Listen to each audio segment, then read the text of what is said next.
헬로 월드, 안녕하세요. 오늘은 특별한 제보를 받고 달려왔는데요. 어떤 고등학교 학생들의 점수에 대한 데이터셋이 있다고 해서 살펴보기로 했어요. 캐글에 보니까 Student Performance in Exams라는 데이터셋이 있네요. 이 데이터셋은 여러 과목에서 학생들이 받은 점수를 모아놓은 데이터셋입니다. 그래서 오늘은 학생들의 성적이, 그러니까 테스트 점수가 어떤 팩터들이랑 연관이 있는지 간단하게 알아보고 그래프로 그려볼 거예요. 자, 어널리시스 주피터 노트북을 보시면은 저희가 오늘 사용할 패키지는 정말 편한 판다스. 이거는 이제 데이터 프레임이라는 형태로 만들어주는데 엑셀 같이 연산을 되게 편하게 해줘요, 파이썬에서. 그래서 데이터 사이언티스트들이 굉장히 좋아하는 패키지죠. 그리고 이제 우리가 그래프를 그려볼 거잖아요. 그래서 그래프를 그릴 때는 이 두 가지를 사용하는데 매플랍립하고 그다음에 C본 이런 패키지 사용해요. 보통의 경우에는 매플랍립만 가지고도 거의 다 그릴 수 있는데 C본이란 패키지에서 굉장히 좋은 그래프 툴들을 많이 제공을 해요. 그래서 오늘은 그거 중에 몇 가지들을 사용해 볼 겁니다. 판다스를 통해서 판다스의 리드 CSV를 통해 가지고 우리가 내려받은 스튜던트 퍼포먼스 CSV 파일을 읽어와요. 읽어온 다음에 이제 이거를 이렇게 읽게 되면 데이터 프레임이라는 형태로 저장이 되게 되는데, 데이터 프레임이 어떻게 생겼는지 한번 보려면은 파일을 읽어온 다음에는 df.head를 사용해가지고 데이터셋이 어떻게 생겼는지 한번 봅니다. 그래서 보면은 이런 형태로 엑셀 형태로 생긴 거 볼 수 있죠. 그래서 데이터셋이 어떤 정보를 포함하고 있나 한번 보는 거예요. 자, 첫 번째로는 젠더, 네, 성별이고, 레이스랑 에스니시티, 네, 인종과 민족성. 근데 이거는 이제 인종차별적인 게 나올까봐 아마 그룹 ABC라는 걸로 나눠오는 것 같아요. 네, 오늘은 이걸 안 볼 거고요. 우리가 가장 흥미있게 볼 항목인 부모님의 교육 정도? 네, 부모님의 학력. 네, 부모님의 학력이죠. 그 다음에 이것도 흥미로운데, 이제 학생들이 점심을 먹었는지 안 먹었는지를 다 체크한 거예요. 보통의 점심을 먹은 학생들과 먹지 않거나 아니면 조금 먹은 학생들, 이걸 비교한 거죠. 테스트 프리퍼레이션 코스는 이 시험을 위해서 아이들이 이수해야 되는 그런 코스, 이수해야 되는 과목을 이수했는지를 알려주는 겁니다. completed를 하면은 이수를 한 거고, none을 하면은 이수를 안 한 거예요. math score는 알다시피 수학 점수죠. 읽기 점수, 쓰기 점수, 이렇게 해서 점수는 세 가지가 있어요. 그래서 우리는 이제 앞에 있는 이런 것들을 보고 이제 뒤에 어떤 관계가 있는지 간단하게 알아볼 거예요. 이런 것들을 이제 데이터 비주얼라이제이션이라고 해요. 진짜 판다스가 너무 편한 게, 데이터 프레임을 만들고 나면은 describe로 한 명령어만 치잖아요. 요런 표가 나오는데 이 표가 뭘 뜻하냐면은 숫자로 된 거밖에 안 나오긴 해요. 이제 몇 개의 항목들이 있는지, 그 다음에 수학 점수의 평균은 66점이고 읽기 점수의 평균은 69점이고 그 다음에 쓰기 점수의 평균은 68점이다. 이렇게 알려주는 거죠.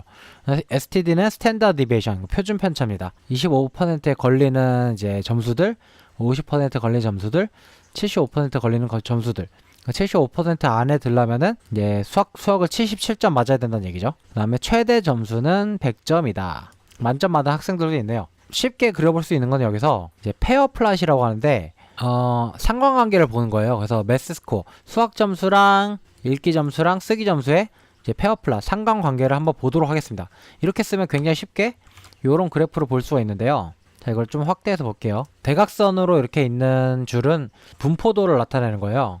그래서 학생들이 얼마나 좋은 점수를 받았는지 알려주는 거고, 여기서 볼 수 있는 거는 뭐 크게 한 가지인데, 이렇게 뾰족하게 있는 그래프가 있잖아요. 이런 식으로.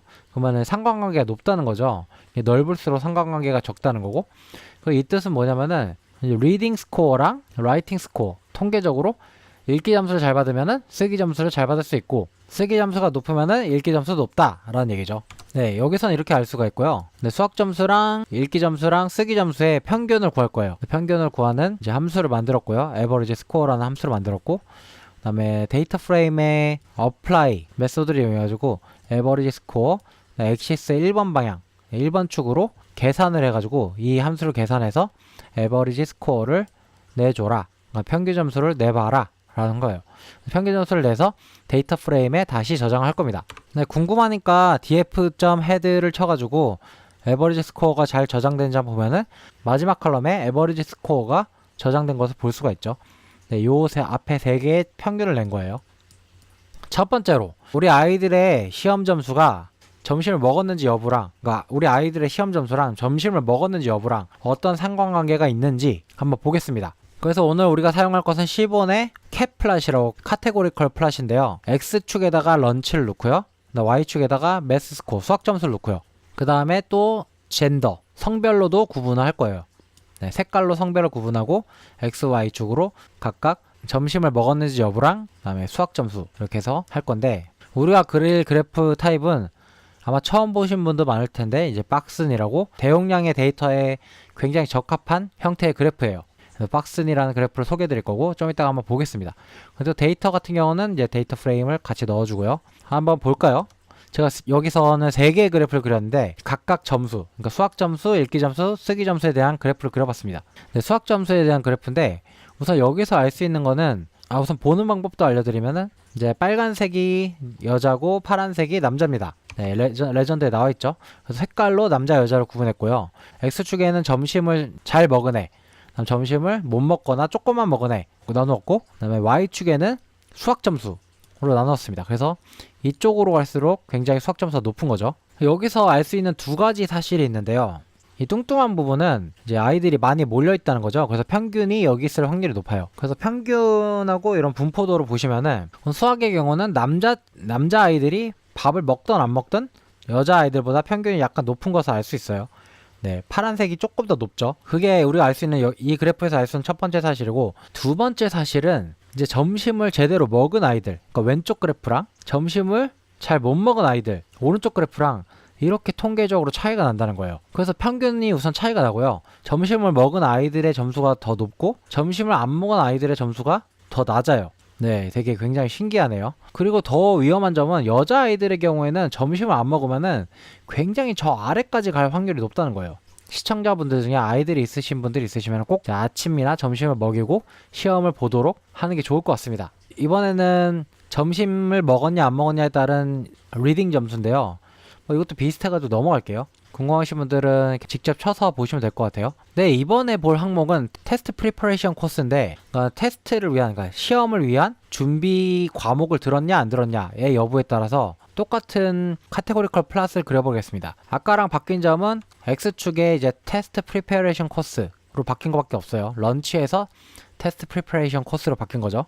네, 예상하셨겠지만 그래프를 보시면 왼쪽 아이들이 시험을 위한 코스를 안 들은 아이들, 오른쪽 아이들이 시험을 위한 코스를 들은 아이들, 완벽히 컴플리트, 완벽히 수강한 아이들의 그래프예요. 여기서 알 수 있는 게 2가지인데, 에버리지 스코어를 기준으로 한 거거든요. 수학하고 읽기, 쓰기 점수를 이제 평균을 내가지고 한 건데, 여자 아이들의 평균 점수가 남자 아이들의 평균 점수보다 높다는 걸 알 수가 있죠. 그리고 되게 명확하게도 시험 준비를 위한 과목을 안 들은 아이들이 더 낮아요. 점수가 더 낮은 걸 알 수 있고, 시험 준비를 위한 과목을 들은 아이들이 점수가 더 높죠. 그리고 심지어 시험 준비를 위한 과목 안 들은 아이들은 이렇게 바닥으로 떨어질 가능성이 굉장히 높네요. 자, 마지막으로 볼 것은 부모의 학력에 따른 평균 점수입니다. 어떻게 예상하실지 모르는데, 네, 그 결과를 통계적으로 한번 봅시다. 그래서 아까랑 바뀐 점은 카테고리컬 플러스 그린인데 X에다가 그냥 페어런탈 레벨 오브 에듀케이션을 넣은 것밖에 없어요. 부모의 학력 정도에 대한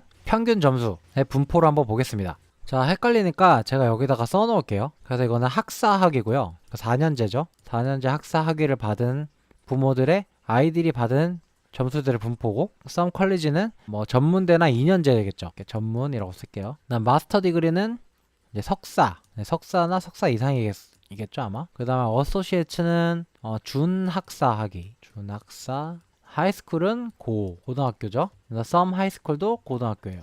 이렇게 보면은 부모의 학력 수준이 아이들의 점수에 영향을 아주 약간은 미치는 것 같아요. 왜냐면은 석사 학위를 가지고 있는 분들의 자녀들의 평균 점수가 제일 높은 것을 알 수가 있어요. 이렇게 보면은. 그리고 뭐 나머지는 비슷비슷한데 고졸인 부모들의 아이들의 점수가 약간은 낮은 것을 알 수 있죠. 근데 이 그래프를 자세히 보시면은 이 차이가 엄청 뭐 나진 않아요.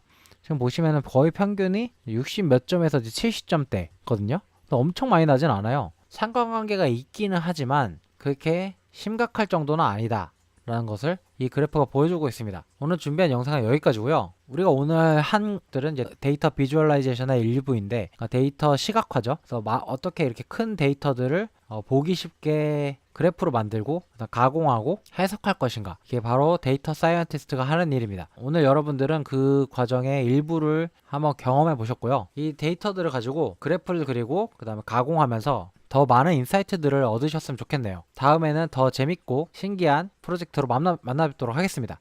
안녕.